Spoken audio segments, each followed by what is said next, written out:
Welcome to mister nobody சிவி. அனினாம Pugazh movie வந்து இட்லி கடை 2025 ரிலீஸ் ஆன ஒரு ட்ராமா காமெடி மூவி. இந்த படத்தோட ஃபுல் ரிவ்யூ பார்த்தீங்கன்னா நம்ம சேனலில் இன்னும் சப்ஸ்கிரைப் பண்ணாமல் பார்த்துருங்க. சப்ஸ்கிரைப் பண்ணுங்க. த லேட்டஸ்ட் ஆல்வேஸ் உங்களுக்கு நிறைய மூவிஸ் அப்டேட்ஸ் வந்துட்டு இருக்கும். அண்ட் இந்த படத்தோட கதை எங்கே ஆரம்பிக்குது அப்படின்னு பார்த்தீங்கன்னா, சிவனேசன் அப்படின்னு சொல்லிட்டு ஒரு கேரக்டர். அவருக்கு வந்து ஒரு ஒய்ஃபு, ஒரு பையனோட பேர் வந்து முருகன். அவர் வந்து ஊரில் ஒரு இட்லி கடை வச்சுருப்பார். அந்த இட்லி கடை தான் அந்த ஊருக்கே வந்து லைக் ஒரு லொக்கேஷன் மாதிரி, ஒரு லேண்ட்மார்க்கு, ஒரு ஒரு ஐகானிக் சைட், அந்த மாதிரி விஷயங்கள் சொல்லிகிட்டே போகலாம். அங்கே வந்து இட்லி, சட்னி, சாம்பார். ஸோ இதை சாப்பிட்றதுக்காகவே அந்த ஊர் மக்கள்லாம் கூடுற இடம். அது ஒரு ஃபுட் ஜாயிண்ட். ஓகேங்களா, ஒரு பயங்கரமான ஒரு இடம்.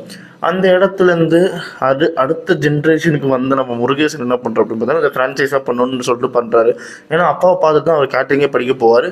போனதுக்கப்புறம் லைக் ஃப்ரான்ச்சைஸ் பண்ண அப்படின்னு சொல்லிட்டு அப்பா அதுக்கு ஒத்துக்க மாட்டார். அதுக்கப்புறம் வந்து வேறு வழி இல்லாமல் நான் சென்னை போகிறேன் அப்படின்னு சொல்லிட்டு இவர் மொத்த ஊரையும் விட்டுட்டு சென்னைக்கு போயிட்டு படித்து ஓரளவுக்கு பெரிய ஆளாகி பேங்காக்கு போய் அங்கே வந்து ஒரு பெரிய கம்பெனியில் ஒரு பெரிய போஸ்டிங்கில் இருப்பார்.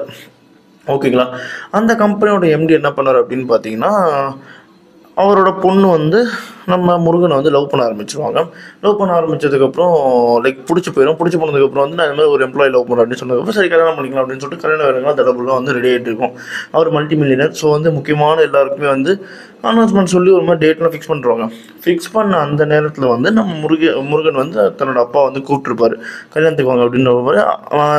அந்த மனுஷன் வந்து ஊரை விட்டு வர மாட்டேன்னு சொல்லிட்டு அந்த பிடியை விடவே மாட்டார்.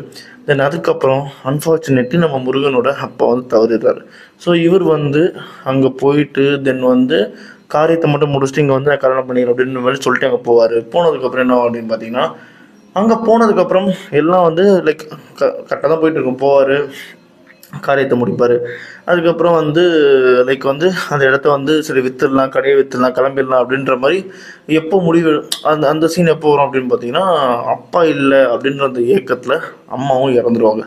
அதுக்கப்புறம் சரி விற்கலான்னு சொல்ல போது லாஸ்ட்டாக ஏதோ ஒரு மொமெண்ட் வந்து அவர் தடுத்துட்டு அவர் வந்து விற்க மாட்டேன் அப்படின்னு சொல்லுவார். ஏன்னா வந்து சென்டிமெண்ட்டாக அட்டாச் ஆகிடுவார். ஸோ அதுக்கப்புறம் வந்து அந்த கடையை வந்து தான் எடுத்து நடத்துகிறேன் அப்படின்ற மாதிரி எடுத்து நடத்த ஆரம்பிப்பார்.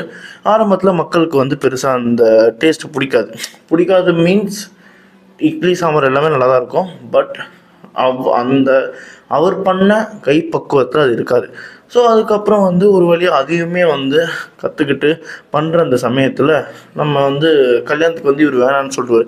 சொன்னதுக்கப்புறம் அந்த பொண்ணோட அண்ணன் வந்து அஸ்வின் என்ன பண்ணுவார் அப்படின்றத கிளம்பி இங்கே வந்து இவர் அடித்து சாவடிக்கணும்னு சொல்லிட்டு வருவார். அதுக்கப்புறம் ஈகோ கிளாஷ் நடக்கும்.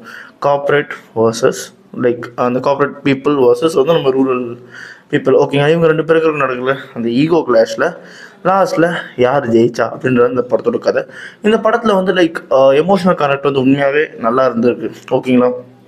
லைக் மோஸ்ட்லி வந்து ரூரலில் இருக்கிறவங்க, இந்த இட்லி கடை, இந்த கடை சென்டிமெண்ட்ஸ்லாம் இருக்கிறவங்களுக்குலாம் இந்த படம் சூப்பராக கனெக்ட் ஆகும். அதே சமயத்தில் படத்தை நல்லா தான் எடுத்திருக்காரு. போர் அடிக்கிற மாதிரிலாம் கிடையாது.